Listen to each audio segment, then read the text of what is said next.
A popular, as well as strong opening move for white is to play e4. White moves a pawn directly in the center, controlling the d5 and f5 squares in black's territory, and it also opens up lines for white's light-squared bishop and queen to quickly enter the game. A good response for black is to play the same move, e5. By controlling the center, both sides prevent enemy pawns from entering their territory. If white tries to force two pawns in the center with d4, threatening black's pawn on e5, it's important for black to break up white's pawn center with e takes d4. When white's dreams of taking over the center with pawns have been shattered, so black should not have any serious problems in the opening.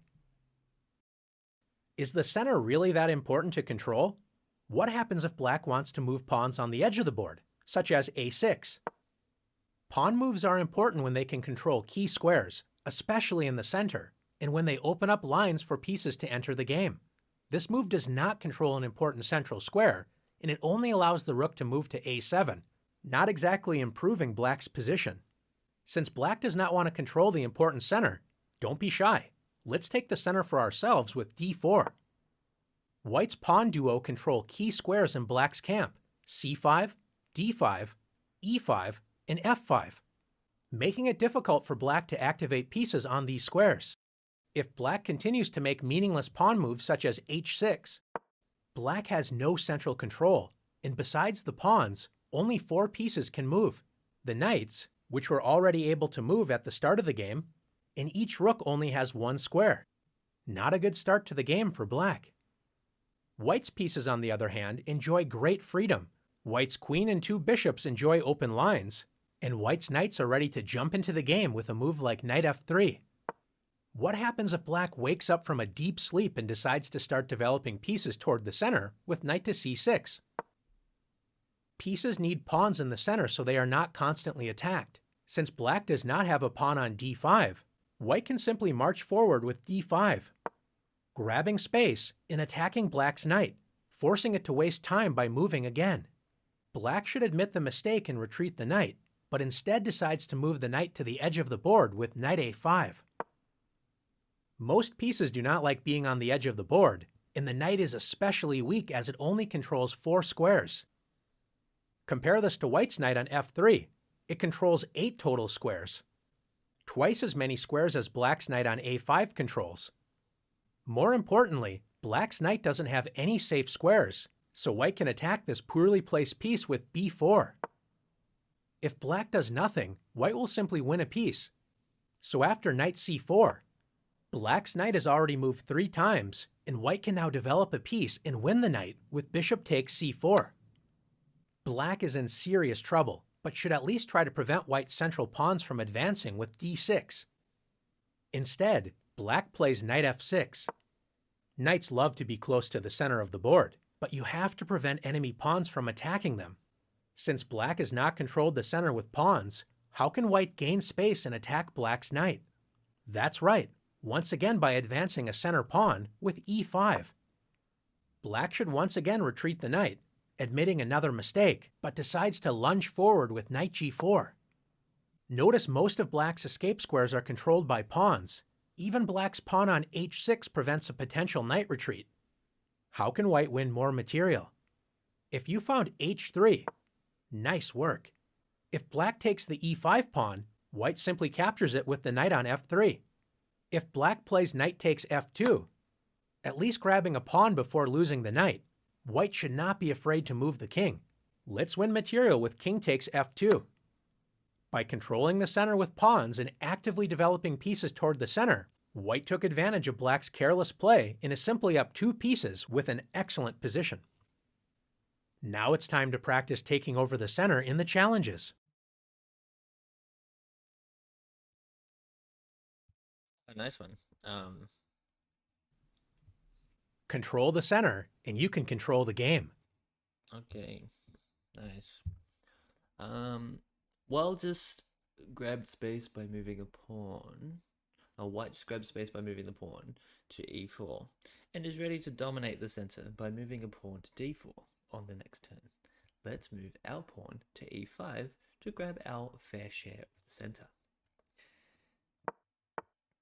e5 is correct. Great job. We do not want to allow white to have two pawns in the center.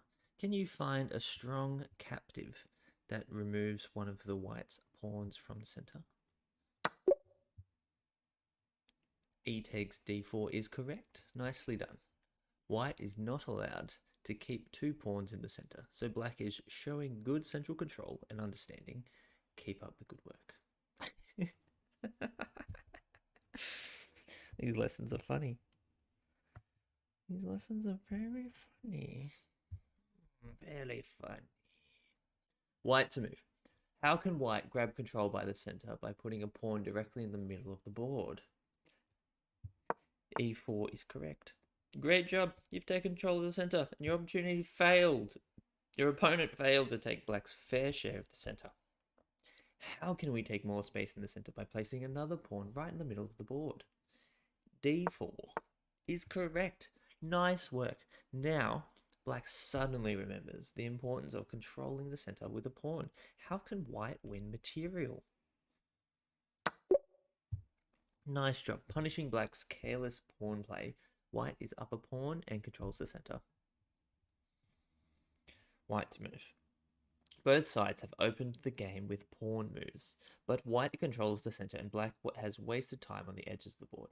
Let's find a strong knight move, which develops a piece to the square that controls the two center squares. What do you want? A knight? F5 is correct.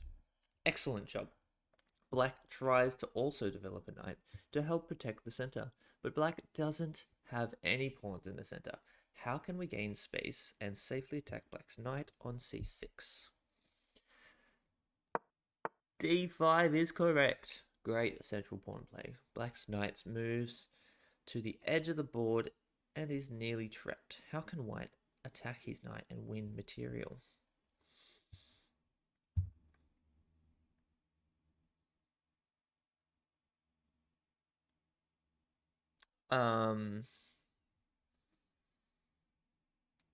How can we attack white?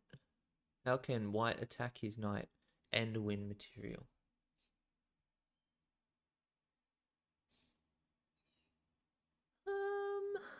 I forget.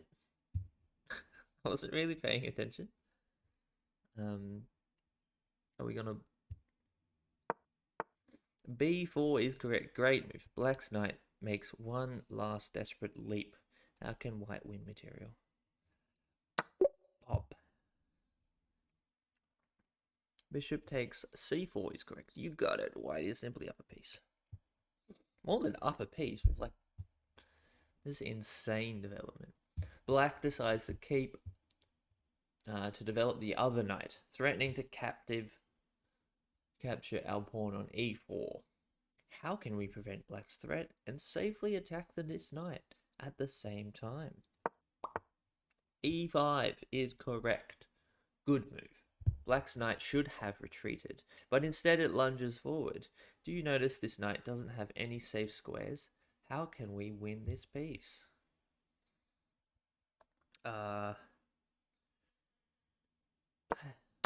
H3 is correct. Great job. Black at least captures a pawn with the doomed knight. But now, let's win material with a strong capture. King. Great work. Excellent. Central players won a knight. So white is now up 2 pieces. Instead of moving the knight to g4, this time, black tries to escape by moving the knight to its least favorite part of the board, the edge. Can you find a way to trap black's knight? G4 is correct. Absolutely. Black's knight can run, but it can't hide. Let's capture this piece. Bishop. Great job. +1 on the lessons. You're ready for the next lesson. Develop your pieces. As you continue your chess journey, the starting position in front of us is going to be very familiar to you. But how often do you think about the board without any pieces? When you take a look at a blank chessboard, what comes to mind for you? Do you consider it a canvas with unlimited potential, the beauty just waiting to be discovered? Or perhaps you see 64 squares, 32 light and 32 dark. It's very important to become familiar with the chessboard. Specifically, the chessboard looks flat, and all the squares appear the same, but not all squares are created equally. Consider the center squares e4, d4, d5, and e5. These squares are the chess mountain, the highest point on the chessboard. You want to make sure you have your fair share of the chess mountain, or inner center, and the best way to do that is planting flags, or pawns, in the center of the board. You're claiming e4 as your territory on the mountain. Black will often play e5, doing the same thing. The squares surrounding the chess mountain, or inner center, is what we call the outer center.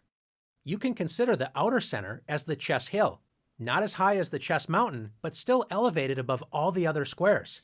When we think about developing our pieces, think about the chess mountain and hill, or inner center and outer center. We want to develop our forces to help control these critical squares. Now that we have a general idea of where we want to place our pieces, let's return White's pieces to the starting squares. Let's pretend for a moment that we can only move 2 pawns and the rest of our pieces only once. Where would you develop your forces? Thinking about the chess mountain, or inner center, we don't have to hesitate to play e4 and d4. Knights love to jump into the outer center and help control the key central squares with knight f3 and knight c3. Bishops love open diagonals, so bishop c4 and bishop f4 are natural squares for these pieces. Take a look at all of the squares these bishops control in enemy territory. Castling has a very important role in our development. For this exercise, let's consider castling as the king move. White's king wisely evacuates the center and now has 3 loyal pawns protecting it. Castling also allows us to bring our rook into the action, especially helping control the center, with a move like rook e1. Now we only have our queen and rook on a1 to move. White's queen can be well placed on e2 or d2. Let's move the queen to d2. Now White's rooks are connected, and White's queen backs up the dark squared bishop, supercharging that diagonal. Finally, we would complete our development with rook a to d1. Notice our 2 central pawns, knights, and bishops are all in the inner and outer center. White's major pieces, the queen and 2 rooks, help support the center, so in the future, White can start advancing pawns up the board.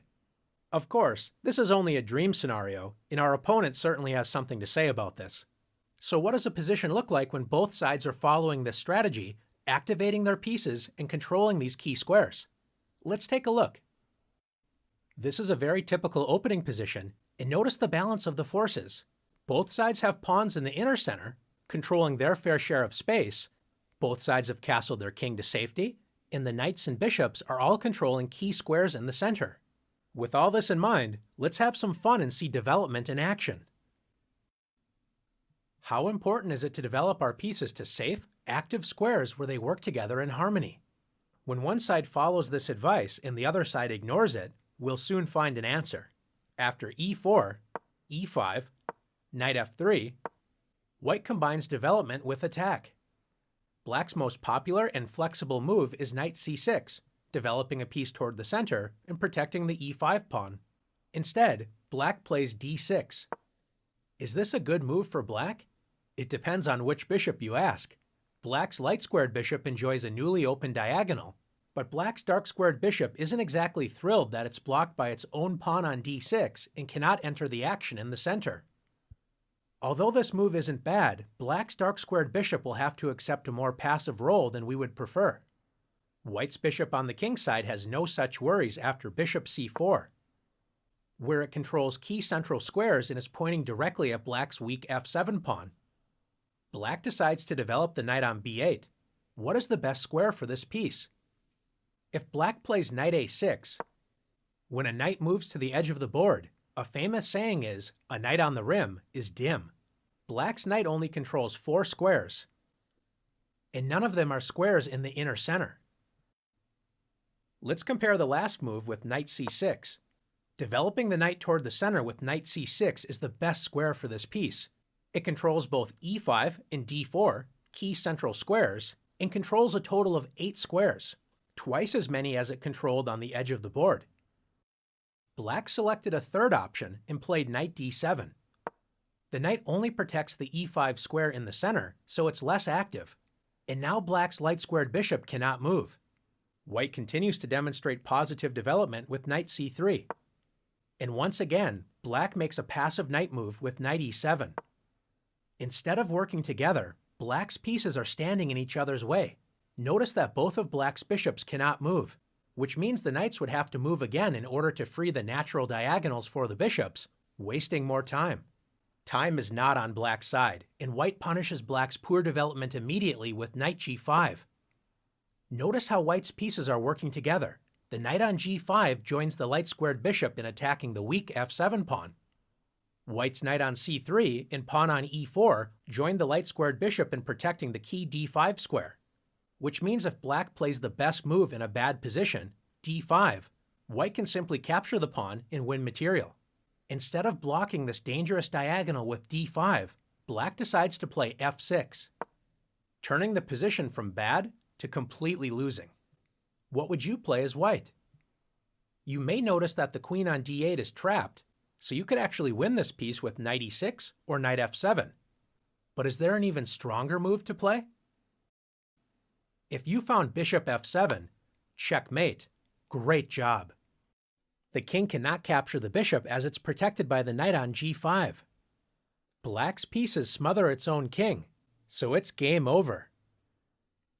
Now that you've learned the importance of developing your pieces rapidly toward key central squares and using your pieces to work together as a team, you're ready to show off your skills in the challenges. Oh, mate, am I ready? Bring it on.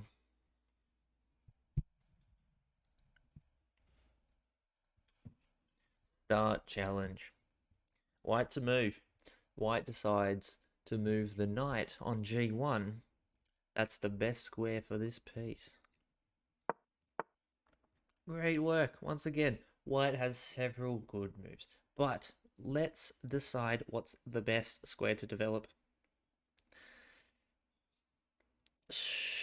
Gadoosh. c4. Correct. Great work.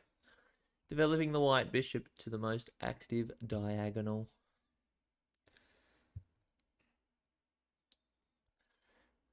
Black to move. White is threatening to capture our pawn on e5. How can black best develop a piece towards the center and protect this pawn? We're going to go no, yes, c6. Nice move. Let's continue to develop our pieces and focus on where our dark squared bishop will be the best developed.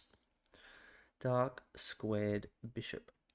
Dark squared bishop. This is what I'm talking about? This is what you're talking about?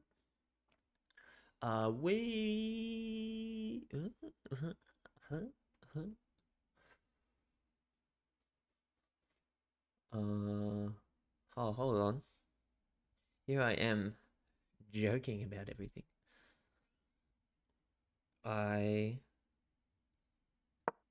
Yeah. Okay, excellent work developing your pieces to safe active squares. Oh, that was a tricky one. Tricky. White to move. It's not tricky. That's so classic. So it's so basic. Black has developed both knights to passive squares, which block black's bishop and queen from entering the game. Let's use our superior development and threaten checkmate on f7.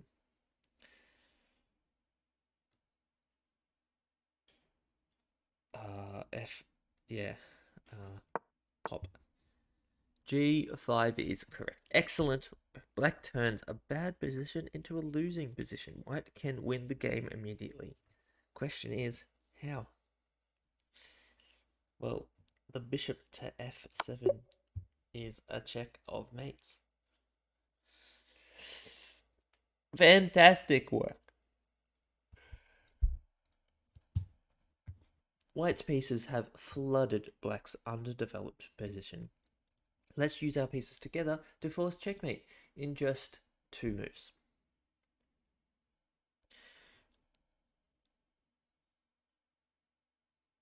I honestly find myself in this position pretty often.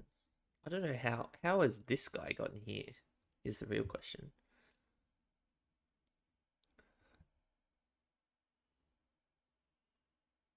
in 2 moves. White's pieces have flooded the black's underdeveloped position. Let's use our pieces together to force checkmate in 2 moves. Okay, so I want to say bring this up here. Yes.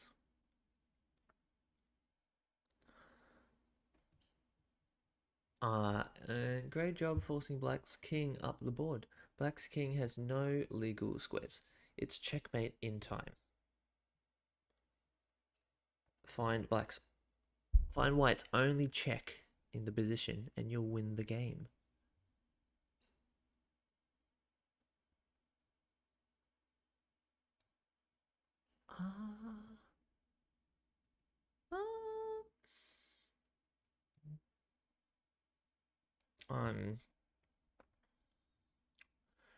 Oh, the other horse. Nice. That's actually, I like that little maneuver. That's actually pretty tasty. I get myself into this little position quite often. Yes. I'm just getting attacked via messages by Daniel. GG. I hunger. We should get lunch. Hold on, Daniel. Hold on. Black to move. White is dreaming of capturing your f7 pawn. With the queen on the next move, delivering checkmate. Black has several defenses, but the best move is a strong pawn move, which attacks White's light squared bishop, blocking its attack against f7 pawn. Let's look at this powerful pawn move.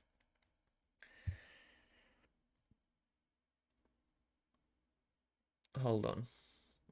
This is what he's talking about, right?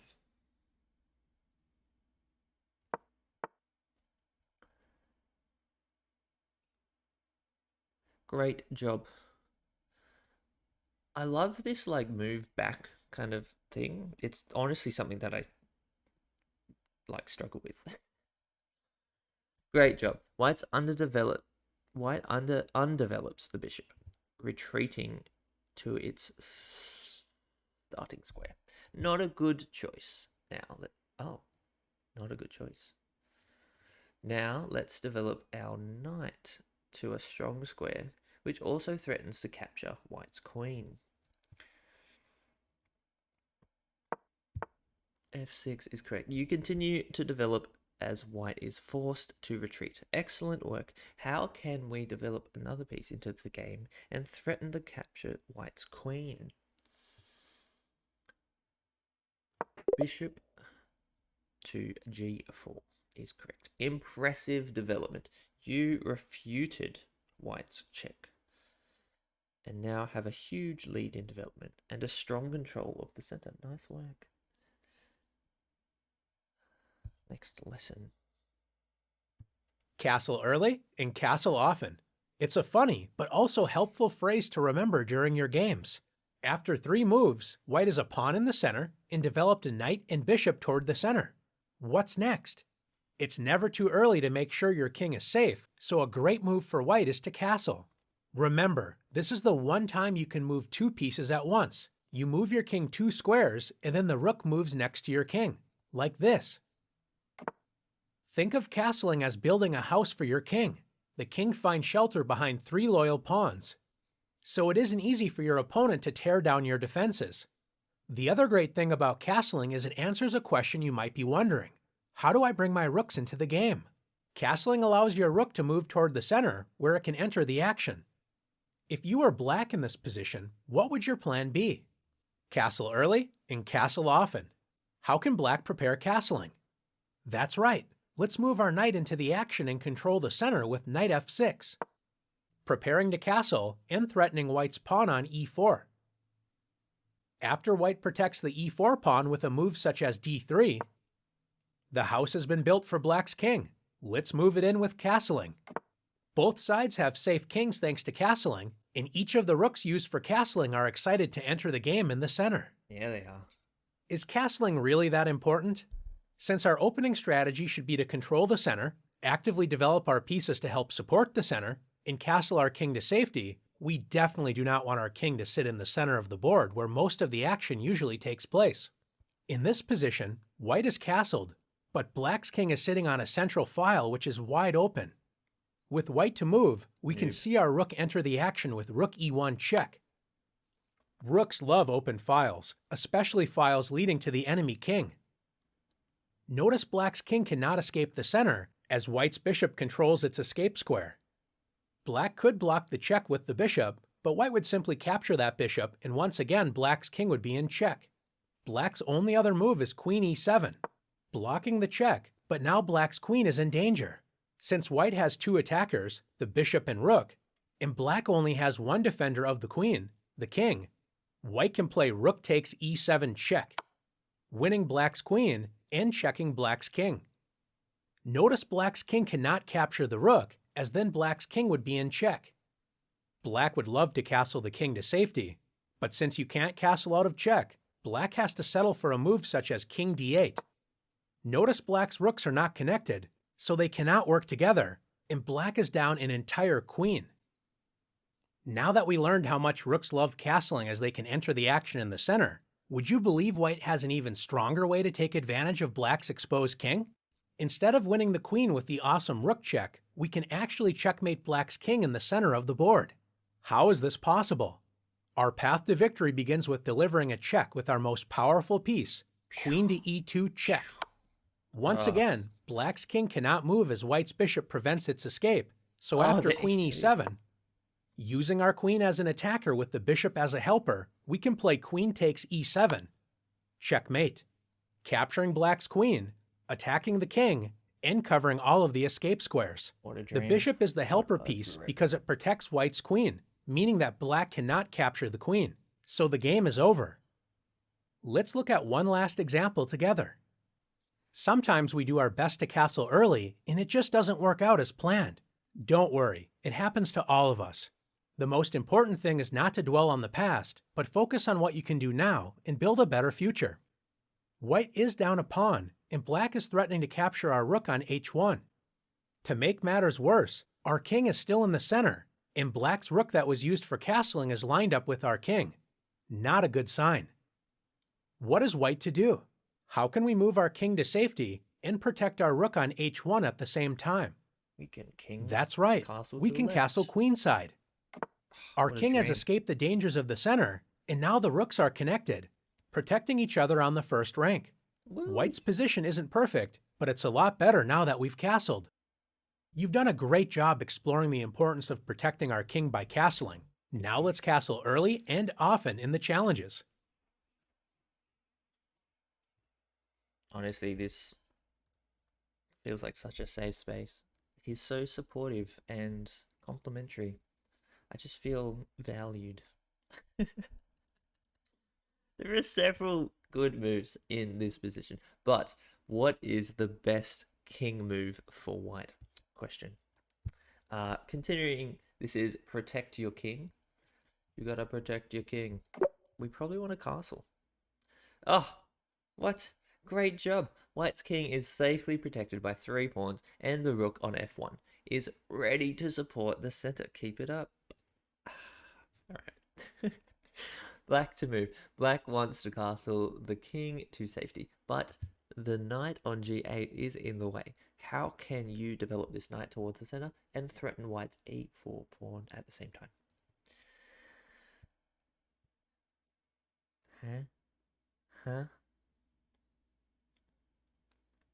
Great question. f6 is correct. Great work. Now let's move our king to safety. You got it, king. Treat him like a king. That's what I say. Excellent decision. Black's king castles to safety and helps bring the rook toward the center. White has many options to consider, but let's remember the most important factor in chess: king safety. Let's castle our king. Lettuce. Lettuce leaf. Ooh, thunder. Black's knight is misplaced on the edge of the board, but is dreaming of castling on the next turn. How can we prevent black's king from castling and deliver a deadly check? Bush. What? What? Try again. It's so funny because I said I like this is the move, but like that's great, great, great. Oh, he even said nice work. This move also leads to checkmate, although we generally don't like to block our rook on f1. That's such a nice way to say you stuffed up, you idiot. Let's find a slightly more active square with this queen to deliver check. Oh, dude, I love this. Great move. Now let's deliver checkmate. Lettuce. Oh, nothing feels better than delivering checkmate. Nice work exploiting black's uncastled king. Black is threatening to capture our e4 pawn with check. Let's move our king to safety and set up a trap. Great decision. Black's queen takes the pawn, unaware that it opened up the file, leading to black's king. How can we line up a less valuable piece than black's queen on the same file as black's king and queen? That's a great question. Great job. Black's queen cannot escape the rook's attack, as it must protect the black king. Now let's capture black's queen. Lettuce.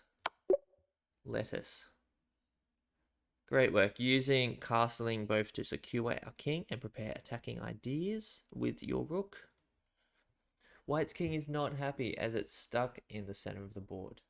Whoa, is it? Oh, I thought like in the center. Yes, and White's rook is on h1, and we don't like that. Is able to capture by the castle. Excellent decision. Castling Winning is a a great chess game choice. isn't something you can simply make happen. There's no outright winning strategy or forced win. If you simply hope that your opponent will do all of the work for you and make a blunder, you won't win as many games and you won't get very good. The only way to win at That's chess me. is by playing with sound strategies and gradually making your position better until you have an overwhelming advantage or your opponent can't handle the pressure and cracks. The Well, key to not improving me. your position is making your pieces active. An active piece is one that is full of potential and ready to jump into action. When you start a game of chess, none of Active. your pieces are active. Most of your pieces can't even move. Your job is to get your pieces into the game and put them on active squares where they can attack, defend, and improve your control of the board. Let's take a look at a few positions and compare who has more active pieces. Let's do it. Let's start by looking at some opening moves and see which side does a better job activating their pieces. White begins the game with e4, controlling the center and already opening up lines for the light-squared bishop and queen. Black plays h6. This pawn controls g5, but does nothing to help with development. White plays knight f3. The knight activates toward the center, controlling the d4 and e5 central squares. Black plays knight a6, developing a piece, but unlike White's last knight move to f3, Black's knight on a6 does not control the center and only controls 4 squares, b4, c5, c7, and b8. Let's compare that to the knight on f3. 1, 2, 3, 4, 5, 6, 7, The 8. rains are coming. 8 total squares, or twice as many as the knight on a6 controls. That's why it's important to develop toward the center. White follows this advice with bishop to c4, controlling the center and placing pressure on Black's weakest point, the f7 square. Notice White is ready to castle on the very next turn. Black plays h5, moving the h-pawn for a second time, which does not control any central squares and wastes time that could have been used to develop a piece.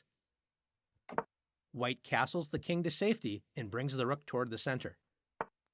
Black places a second knight to the edge of the board, reducing its square control again to only 4 squares, just like the knight on a6. White activates the rook with rook e1. The rook enjoys open lines in the center of the board. Notice the rook can help support the e-pawn's advance up the board in the future. Taking a look at white's position, you can notice that white has placed a pawn in the center, has developed pieces to active squares that help control the center, and white has also castled the king to safety. Black, on the other hand, does not control any of the key central squares, has 2 knights on the edge of the board, and black has not moved any pawns that would allow the bishops and queen to enter the game. What a noob. White's position is far more active. Let's take a look at another position. Take a moment and compare white and black's pieces. Which side has more active pieces, white or black? Let's first look at white's pieces. Notice that white has 3 pieces in black's territory: the bishop on f6, the knight on d6, and the rook on c7. All of these pieces are very active. The bishop on f6 controls a lot of key squares right in front of black's king, and notice the bishop controls the entire a1 to h8 diagonal. This bishop also controls h4 to d8, controlling a lot of dark squares right in black's territory. The knight on d6 is excellently placed. It's putting pressure on f7, b7, and the bishop on c8. Notice white's rook on c7 is doing the same thing, pressurizing all 3 of these targets as well. The only piece that's not in black's territory is the rook on d1, and it enjoys a lot of open squares and also protects the knight on d6. Let's compare that with black's pieces.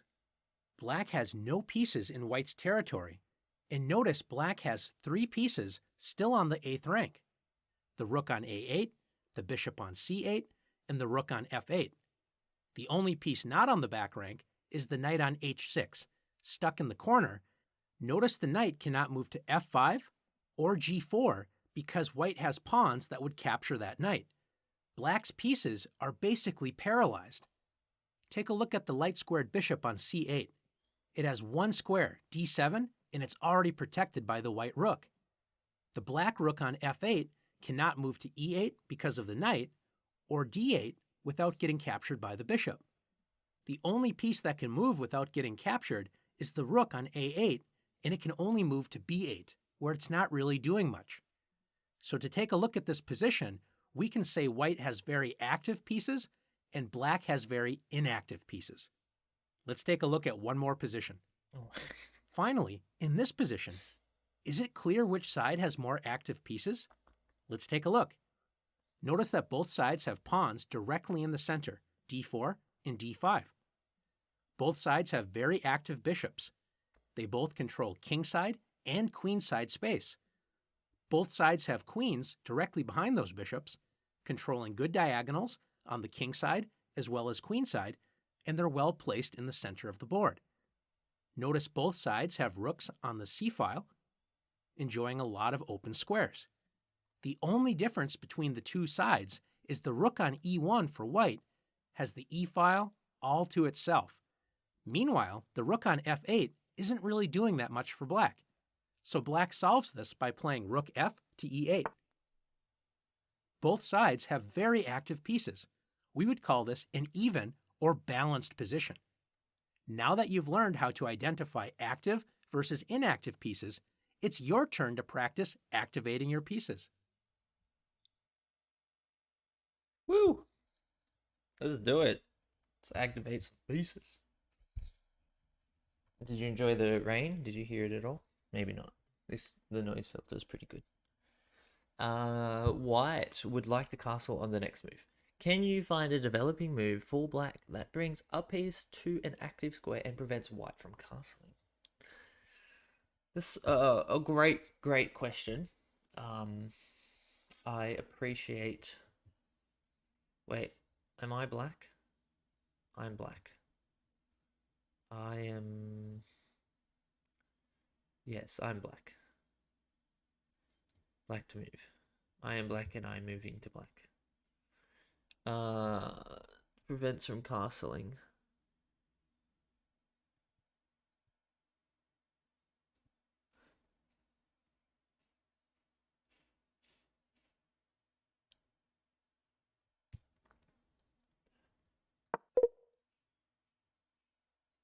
Really, that wasn't it.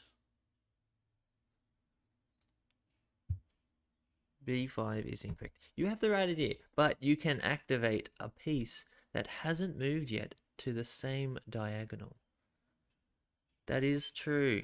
The bishop. Fantastic. Black's bishop enjoys an open diagonal and prevents white from castling. This is why they get paid the big bucks. White wants to capture black's pawn on c3. Which capture best activates a piece?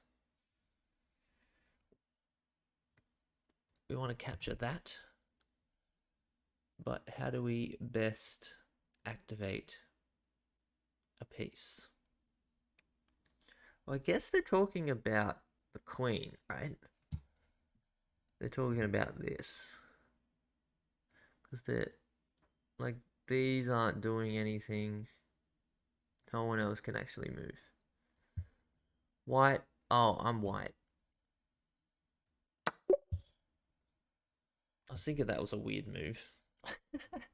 White wants to develop the light squared bishop on this move and castle. What is the best square for the bishop? Huh. The light squared bishop. Well, I guess it's actually probably just here. So that we got all of this. Though if we move here, we're protecting and we also have this. Let's see. D3, try again. Because you're blocking the queen, allowing this to happen. Yeah, there you go. Good job. The bishop enjoys open squares on D1, H1 diagonal and prepares castling for the next move. Don't block the queen. Rule number 1. White's rook on E1 is preventing black from castling since it would capture the bishop on E7. How can black develop a piece and block white's rook from attacking the dark squared bishop? Black to move, dark squared bishop. How can we develop a piece and block white's rook? White's rook. Oh, that's a great question. Oh! No. Is he talking about this? Yeah, cool. Exactly. Black activates the light squared bishop and is ready to castle. White now activates the bishop and threatens to capture the c7 pawn. How can black bring the king to safety and protect the c7 pawn in the single move? c7 pawn is castle. You got it, dude. Black moves the king to safety and protects the c7 pawn and activates a rook on the d file, which with a single move. Castling. Who knew? Black's rook is ready to invade on e1 and e2. How can we prevent both these moves and activate white's passive rook?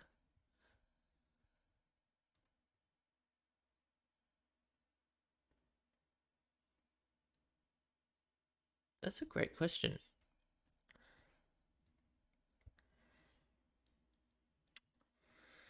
I guess moving the king here?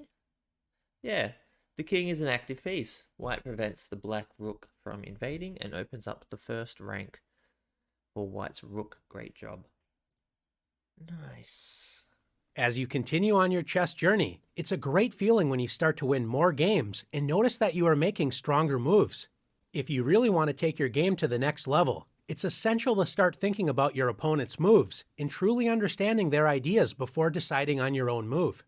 The most obvious idea behind an opponent's move is a check, such as Queen b1, delivering a check to our king. Since our king is under attack, it's easy to react instantly and play King h2. Unfortunately, if we play too quickly, we risk missing the entire story behind our opponent's move. Before responding, try to understand all of the things your opponent's move does. Yes, black's queen checked white's king, but was that the only purpose of the move? Notice black's queen was also attacking the unprotected bishop, so black can play queen takes b5. Black is no longer down a piece and has a good position. Let's take a look at this position again. Now that we understand that black's queen is attacking both our king and unprotected bishop, known as a double attack, is there a way we can both block the check and protect our bishop? If you found bishop f1, great job! We block the check and protect our bishop at the same time, so white is up a piece and enjoys a great position. Now let's take our game to the next level and start to think seriously about our opponent's moves and ideas in the following examples. In this position, after black plays knight b4, instead of immediately focusing on what we should do, let's make sure we understand the point behind black's last move. When a knight begins to jump, we want to carefully consider where it may land. Knight takes a2 looks pointless because we can simply capture it with our rook. Where else is the knight attacking? That's right, the pawn on c2. Notice that black's bishop on f5 is also attacking that pawn. A common mistake is to understand that our pawn is under attack and then decide to move it with c3, attacking black's knight and moving the pawn to safety. How could this be a mistake? Unfortunately, the knight wasn't just attacking the pawn, it was also attacking the c2 square. So black can play knight c2 check, forking white's king and rook on a1. White should make the best out of a bad situation and move the king, because if white plays queen takes c2, black wins a queen for a knight with bishop takes c2. Let's take a second look at this position and try to find a better option for white. Oh my goodness. Since black has two pieces attacking the c2 square, and we only have one defender, the queen, what should we do about this threat? If we play e4, trying to block the black bishop's diagonal, black will simply capture the pawn with the bishop, and we still have to solve our main problem, the weak c2 square. Feel free to pause the video if you'd like more time to think about the position. If you found... Whoa, okay. Let's just hang out for a second and see what we can do. Firstly, queen could move up to d3. This little dude could go to d3.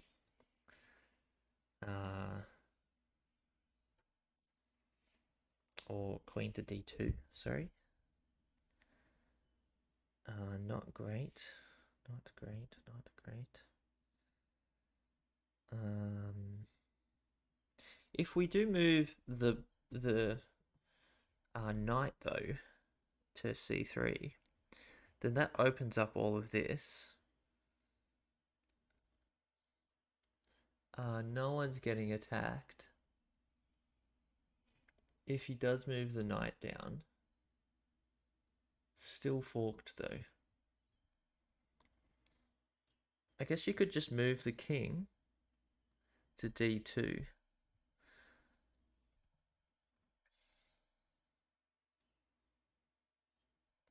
But then your rook's still clunkered in.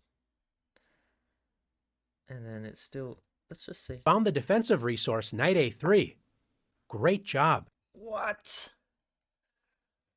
How did I not just see that?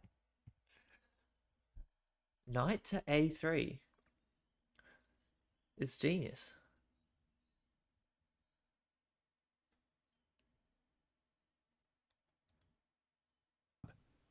We don't usually like moving our knight to the edge of the board where it controls fewer squares, but this inconvenience is easier to accept than losing a serious amount of material.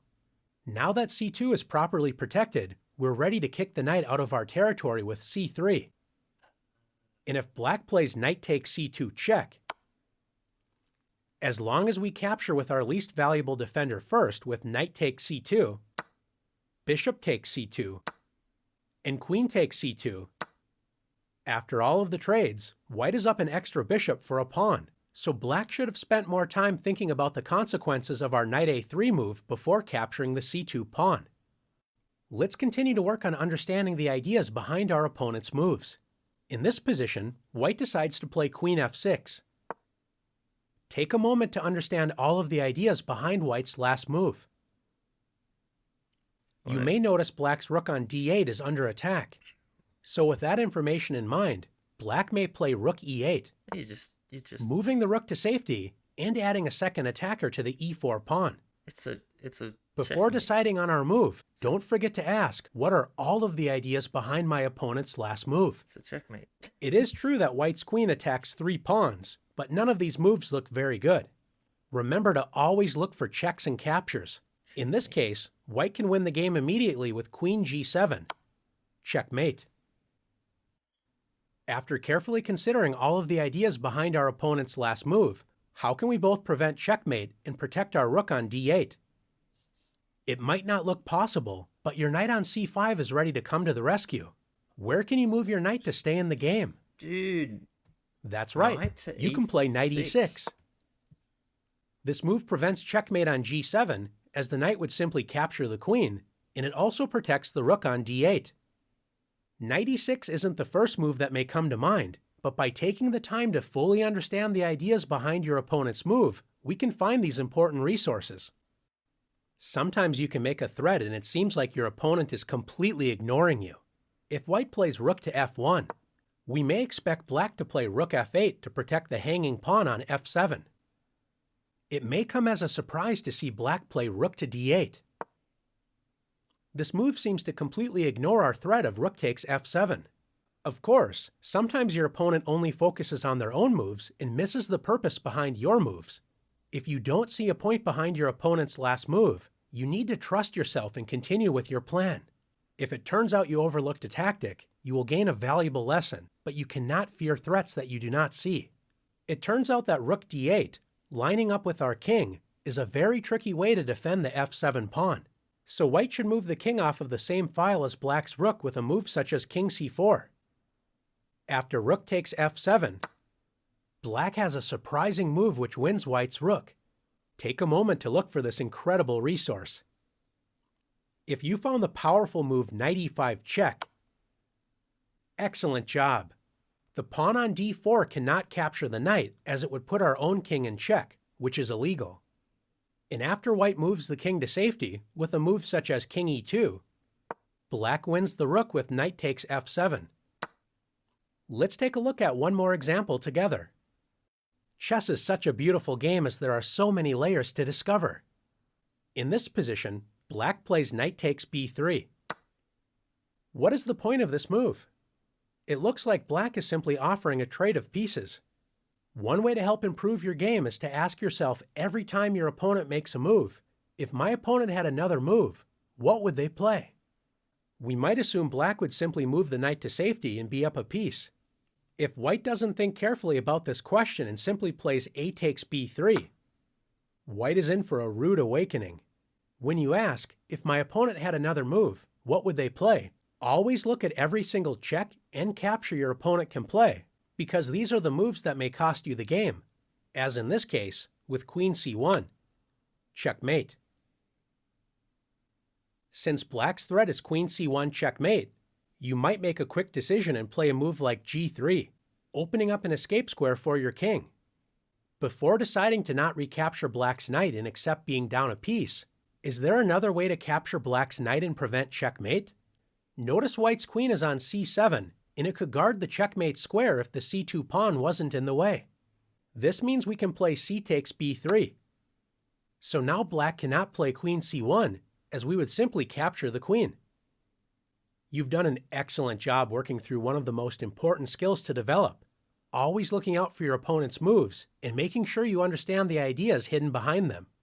Now let's stay alert and remain one step ahead of our opponent's moves and the challenges. Goodness. Alright, we'll do one more challenge and we might play a game. Black is attacking our king and rook on a1. What is white's best defense?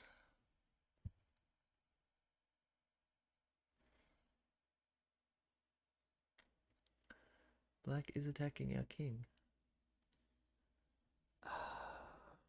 I would say moving the rook back down.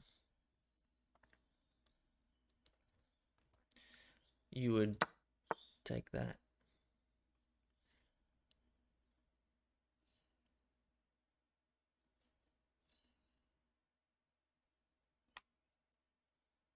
Um, so you could do like a bunch of things, but that was a blunder. And I think that's a checkmate. Yeah, nice job considering both your opponent's ideas as well as your own. Keep up the great work. Thank you. White's knight leaps to the b5 square. Where are we at? b5 square. What is white's threat and how should we handle it? Okay, what is white's threat? White's threat is this with the fork. And how should we handle it? Dude, the a6 move is revolutionary. Great work. White should have admitted a faulty plan, but insists on attacking. How can black win material? Skadoosh. Nice. Why did black move the queen to h3? What is white's best response? Moved it there, because it wants to take that, threaten that, threaten that.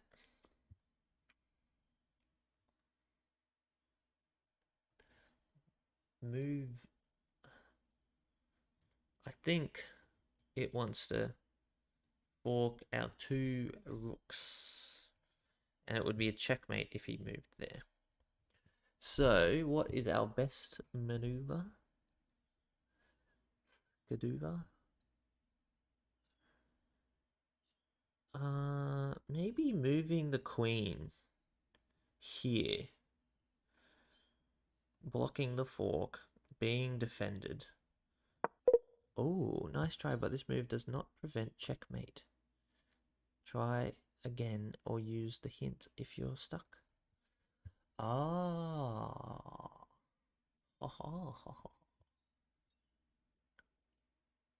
No, it's being covered by this. Okay. We could move the king. Or we could move this. Let's try just moving the king. No. Still a checkmate. Still a checkmate. Still a checkmate.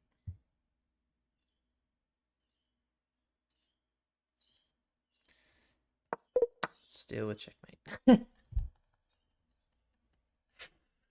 Ooh. Oh, this one's got me a little stumped.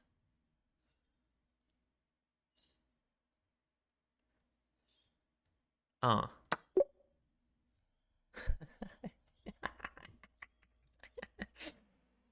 Just take it. The answer was just take it. I don't deserve a great vision there. Black just played e takes d4, capturing a pawn, and black's... Okay, e takes d4.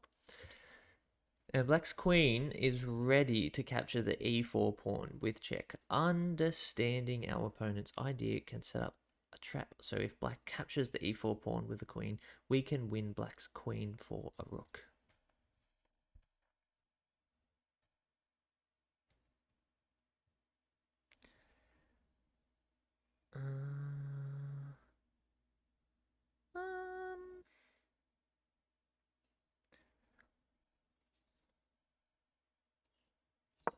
Hold on, sorry, I didn't mean to do that. It's our turn. We'll capture something for a rook.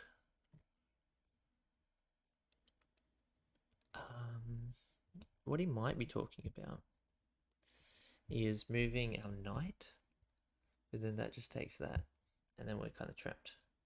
So is it castling? Yeah. Black definitely should not have captured this poisoned pawn. How can you pin black's queen down to its king so the queen cannot escape the e-file?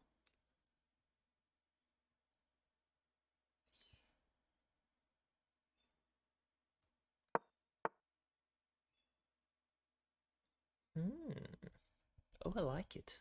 Great job. Black's queen cannot leave the e-file, as it would put black's king in check. So it's pinned to the e-file. Now let's capture black's queen with the rook.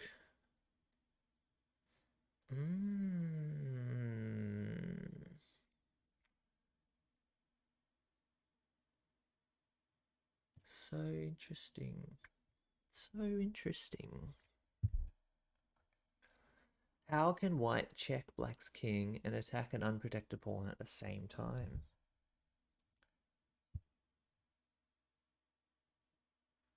How can white check black's king?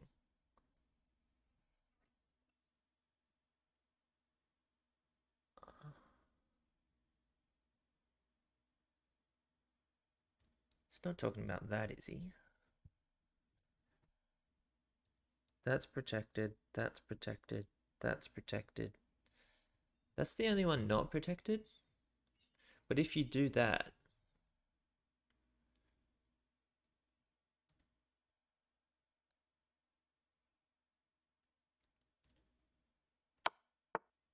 I did it, ladies and gentlemen.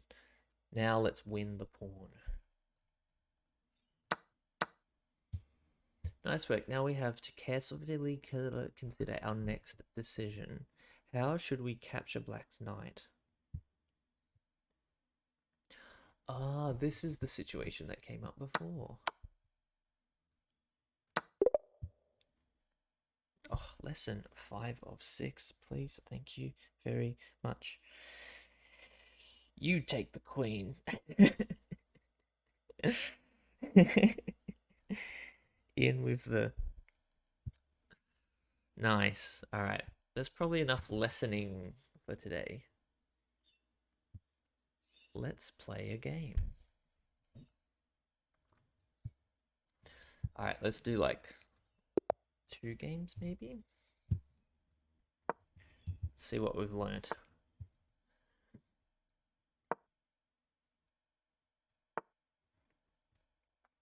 This is all pretty standard.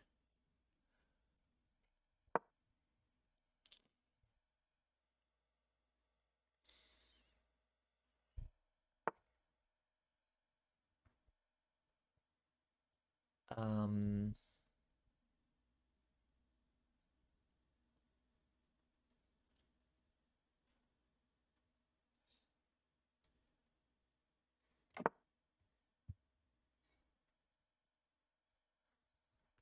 let's see how this goes.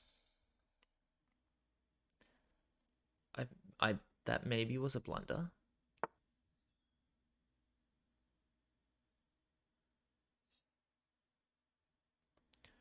That definitely was a blunder.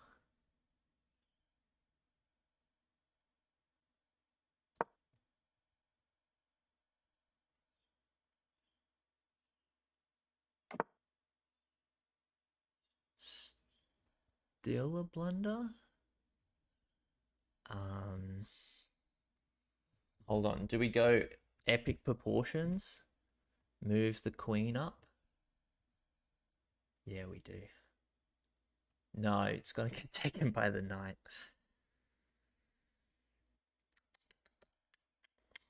All right, let's develop a little more. We should have developed that piece before.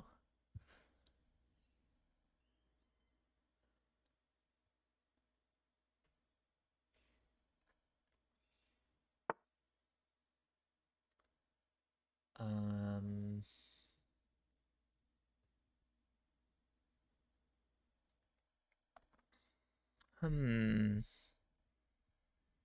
Taking that would be tasty.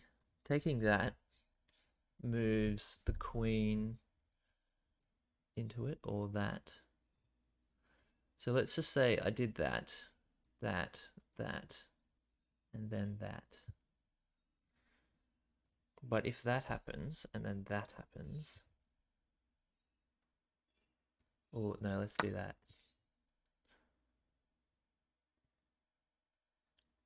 Because then I can move that up if he moves that down.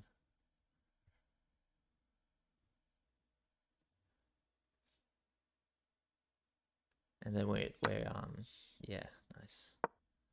And we're checkmate.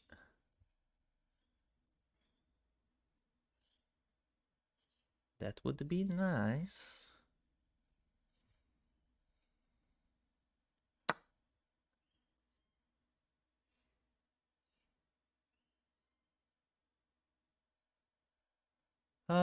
Should I develop the bishop? Yeah.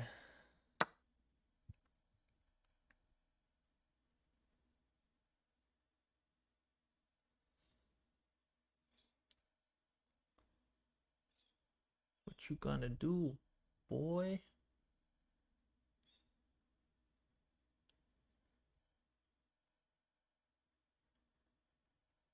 What you got? I could do this and then get the checkmate.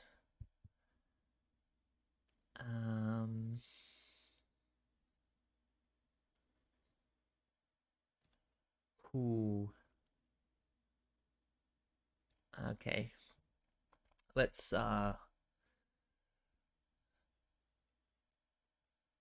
don't lose sight of what needs to be done.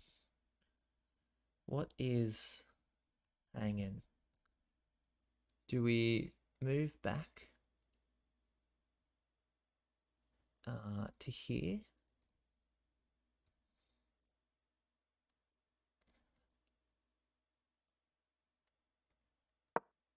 No! Oh, I accidentally clicked on that. That was a mistake. Please don't capitalize on it. Damn it. Oh well, let's just take the file.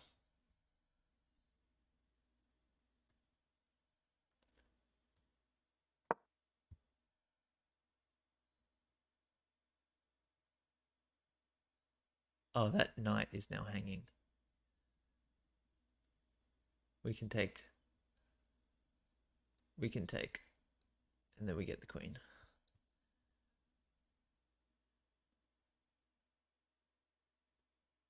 My dude. Oh, I wish I did that instead of that. That's so sad. It would have been great.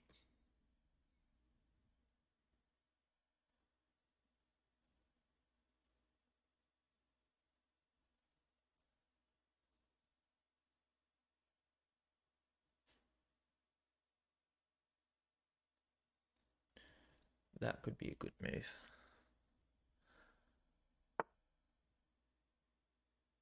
He saw it.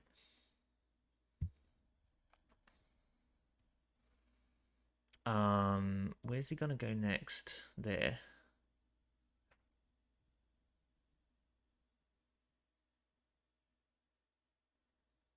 No, that's a terrible move.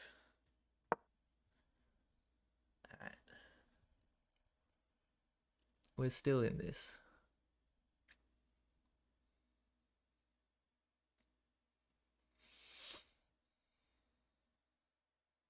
We've got this.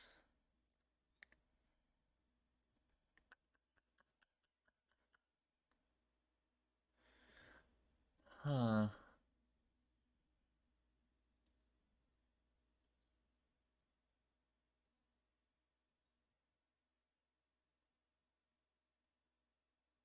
Hmm.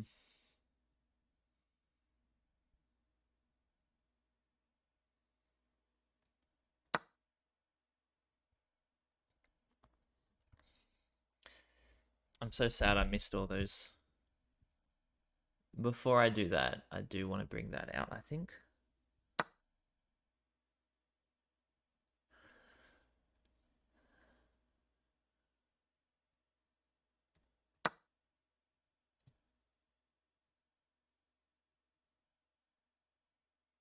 Dude, he's got +3 on me. Oh, it's because he's stolen all my bishops. So his king's in a very deadly little spot.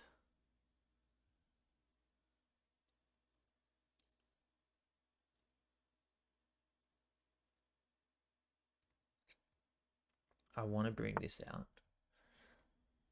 That's interesting. He's like trying to open up that.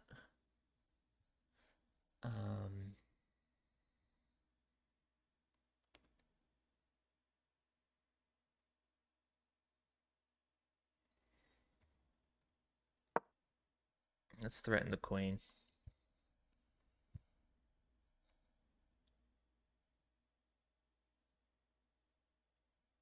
Let's see what he does with it. Dude, look at this stack.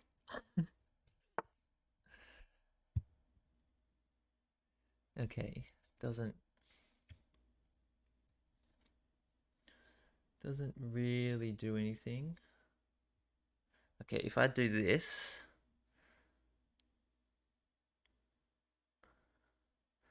it's a fork, sure, but I can't take the rook.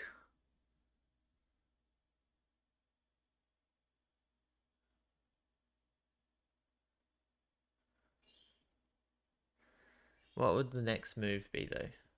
That's the real question. Am I moving anything around? Or am I just checking?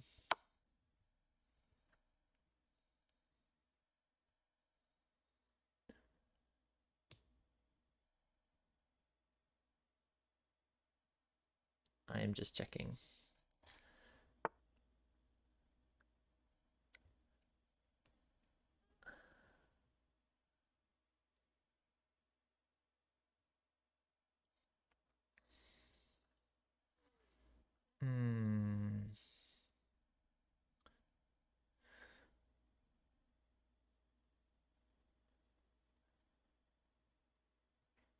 I'm going to stack the file.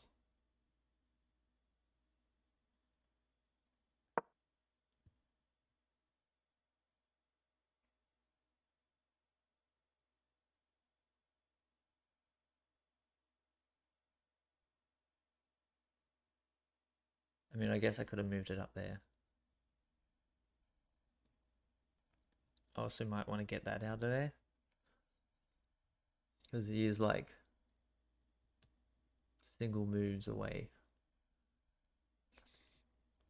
But I guess you want to do it at the opportune moment. I really can't lose that queen.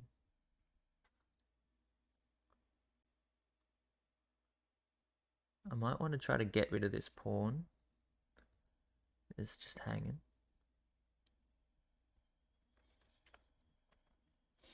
Dude, I'm totally sweating a little bit. This 800 rank game. Really crushing it. Where's my friend? Mexico? Nailed it.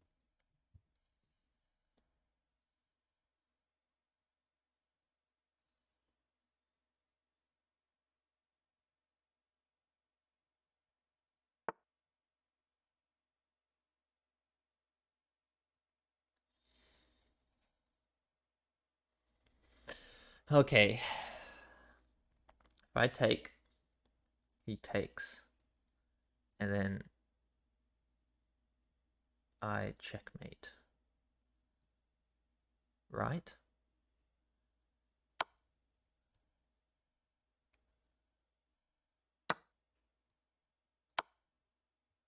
What can happen from here? What did I miss? I missed that.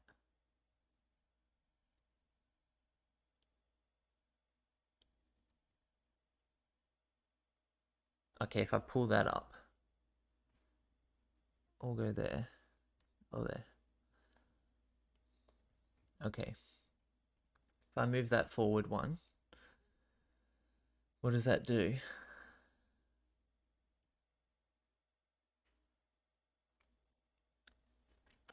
If I move up, he doesn't have to take me, but he probably will. He might bring that down.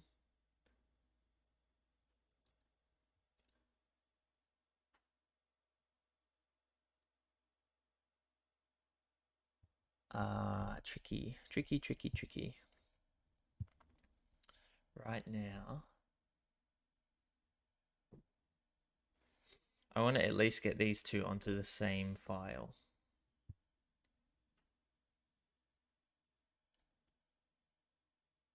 If I do that, he can do that. And then we're in a pretty sticky little situation.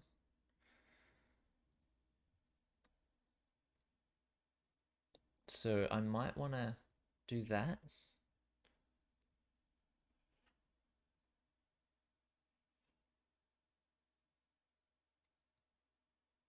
Oof. Do I bring it up or do that? If I do that and he takes it, he can't take it.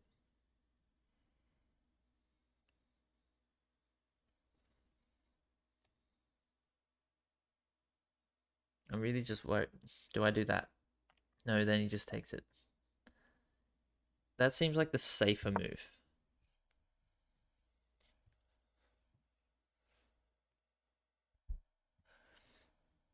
We just trade bishops. And then I file pawns into him.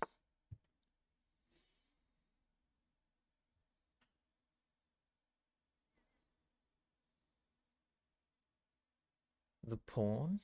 Okay, so he wants to take that.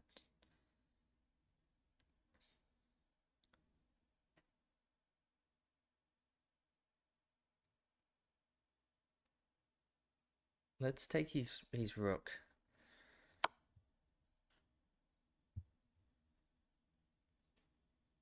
It's probably a better move.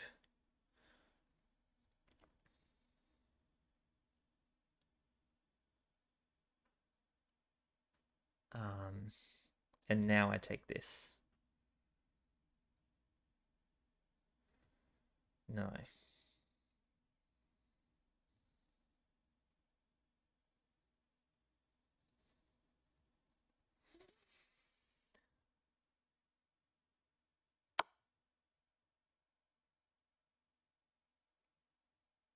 He's got to move down or down.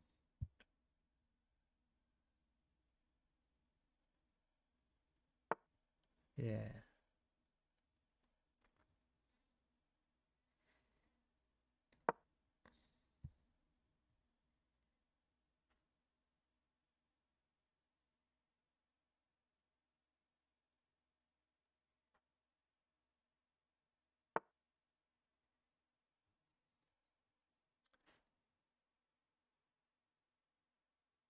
Um,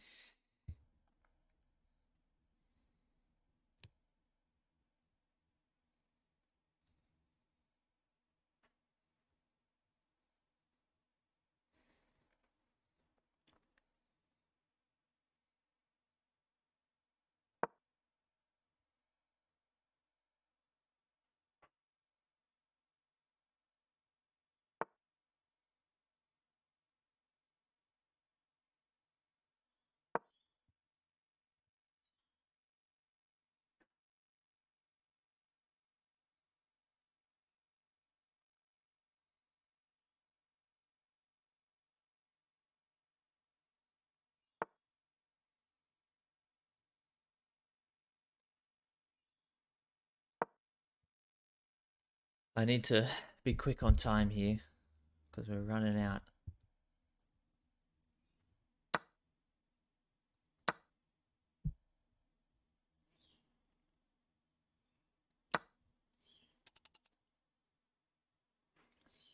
Um, oh, I should have gone straight down.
He won on time.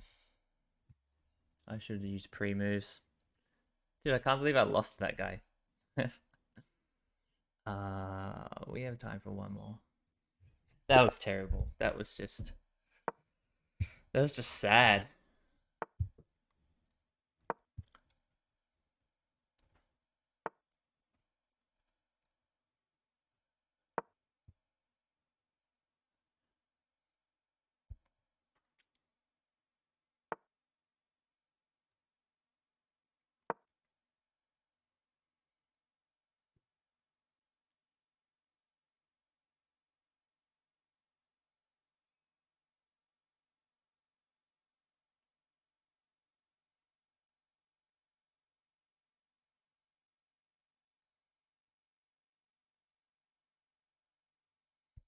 Okay.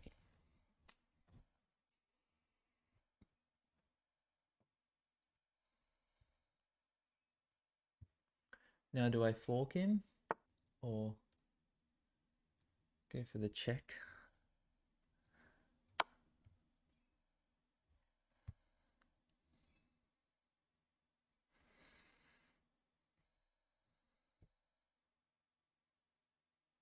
If we had this lined up, it would have been better.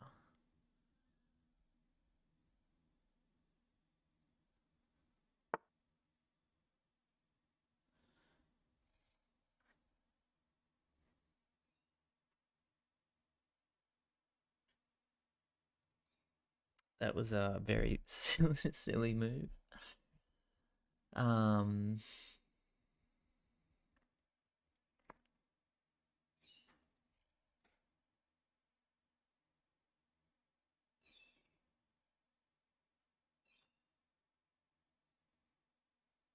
hmm,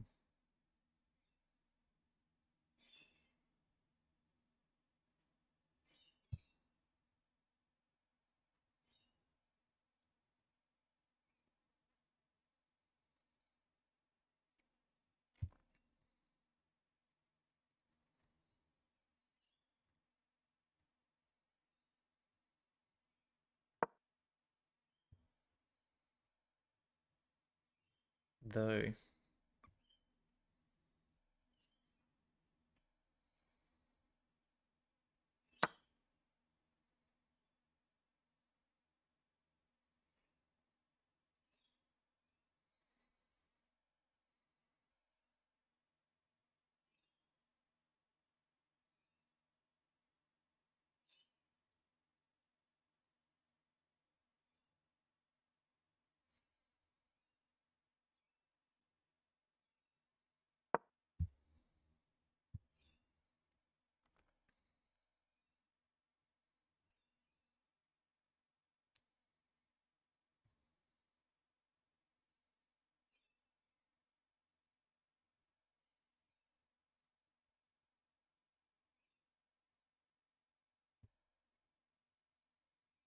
Hmm.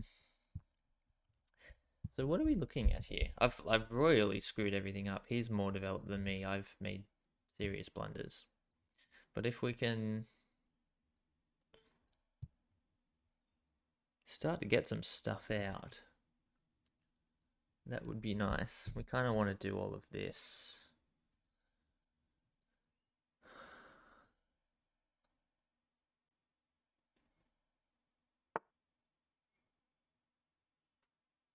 Um,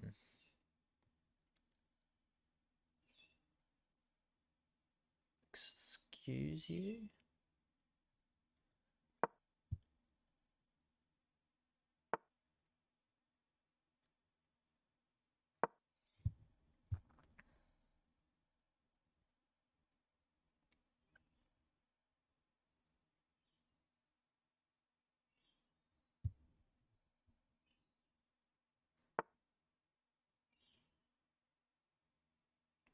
That's pretty wild.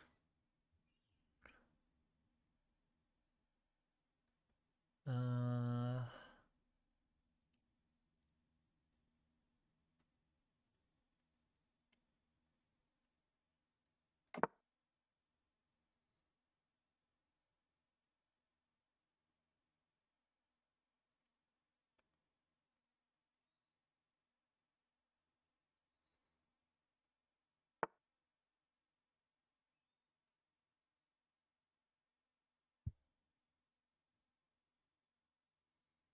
Hmm. Do we just trade them?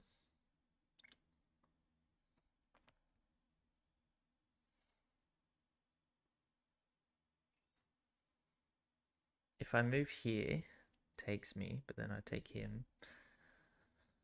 And then I got these two squares covered. I don't mind that.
And then...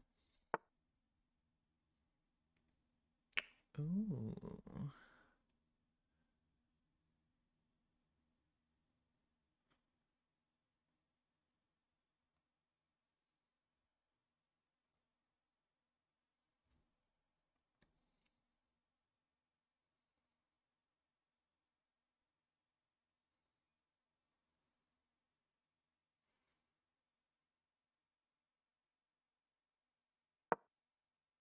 Let's just move that across.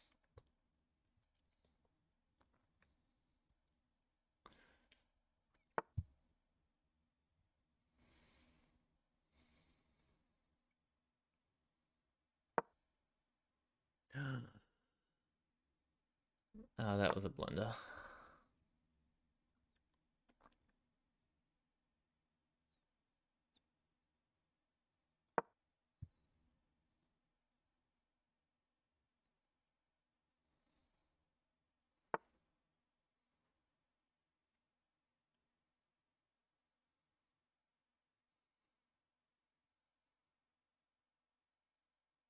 Hmm. Hmm.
So we've opened up that file there.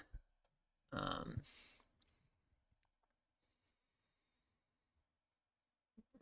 but now we're a little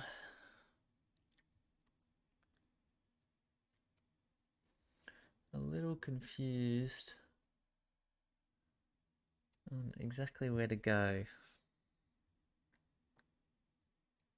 Let's threaten the queen. Maybe that'll be helpful. Then we can move about a little bit.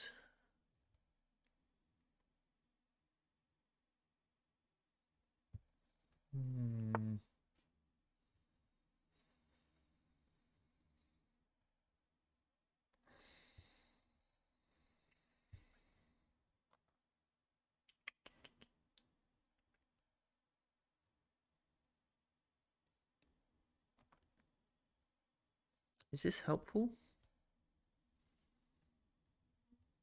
Let's see what we're not seeing.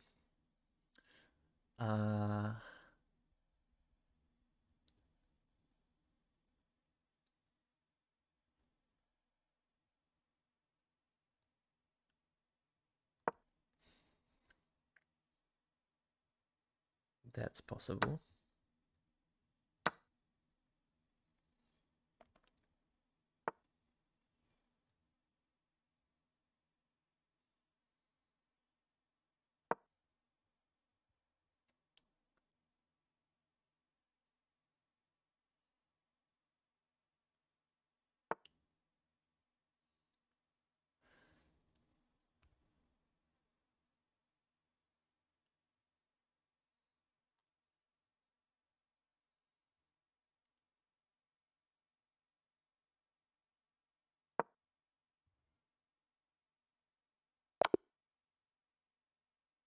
Black one.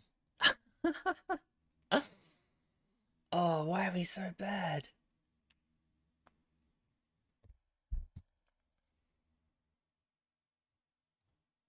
I really am just doing terribly. Like, I'd say I can do the openings.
Hmm.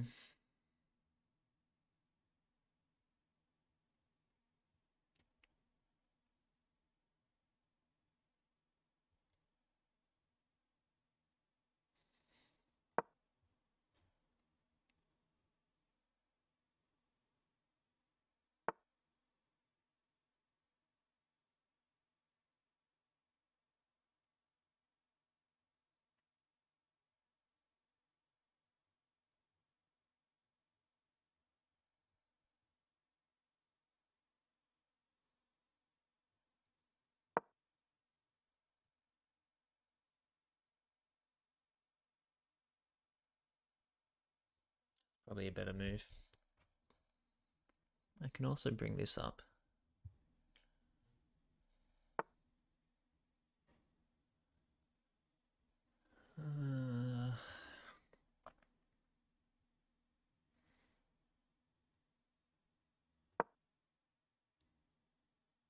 That could have been better set there to threaten.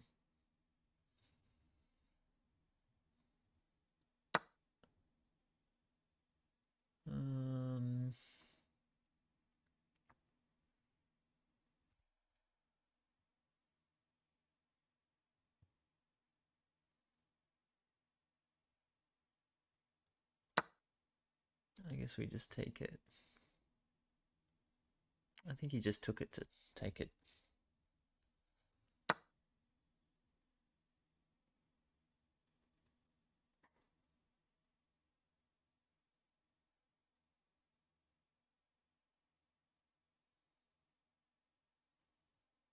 Could trade the queens.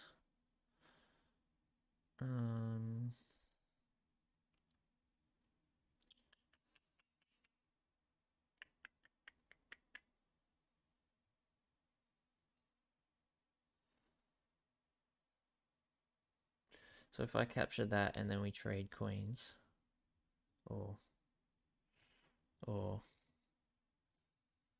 yeah, let's do that. No, if I go there, doesn't have to trade. Can just take my bishop.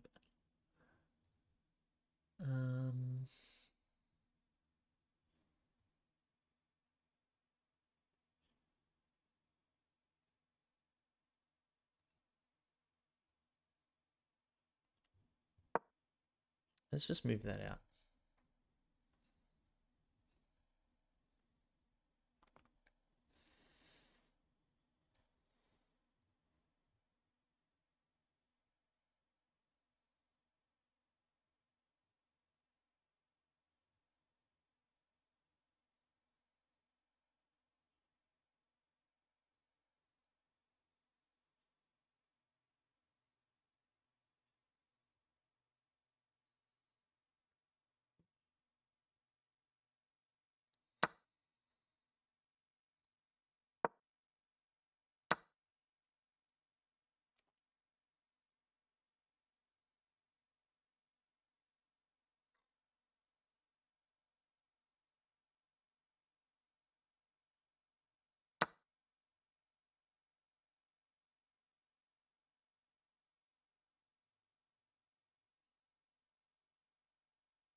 I don't like losing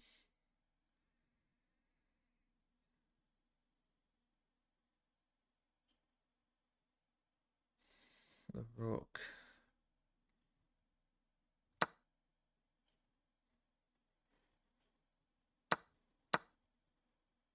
But we are still even.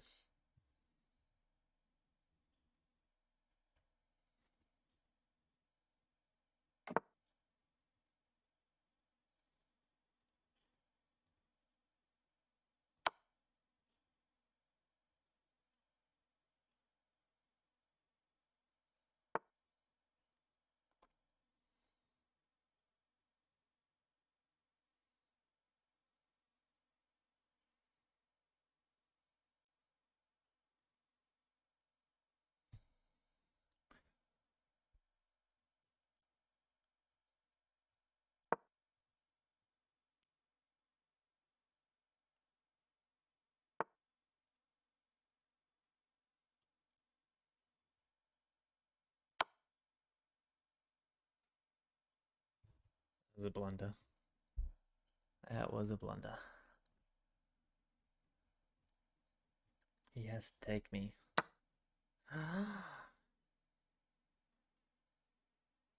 He doesn't have to take me.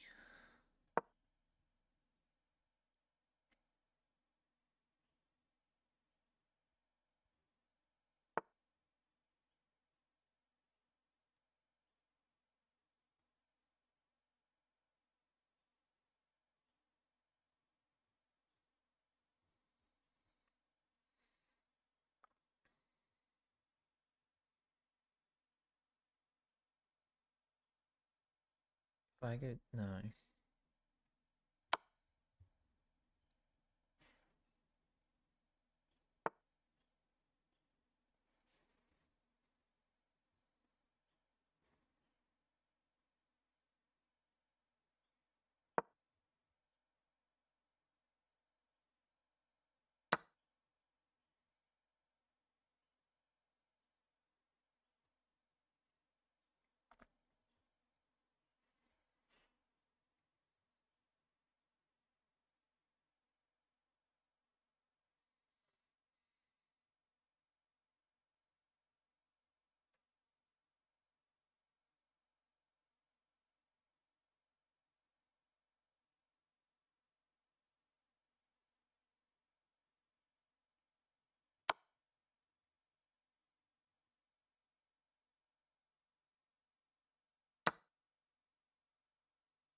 We're doing horribly here.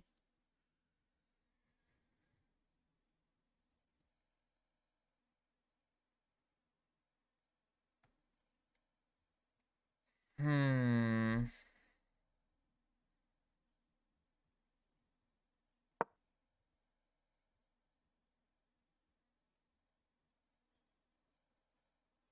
We are now losing. We were winning at one stage in our life.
If I take that, he takes mine. I still got two. He's got one.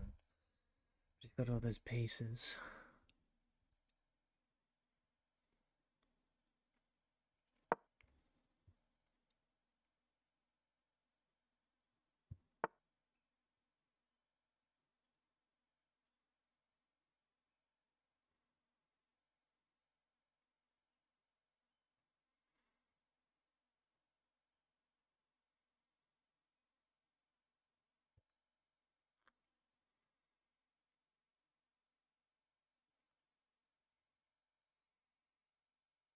Hmm. I think in this position, I have to do that.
Fork. I've allowed the fork.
I ran out of time again.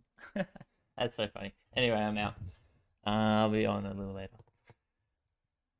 Dude, how do we just stop sucking?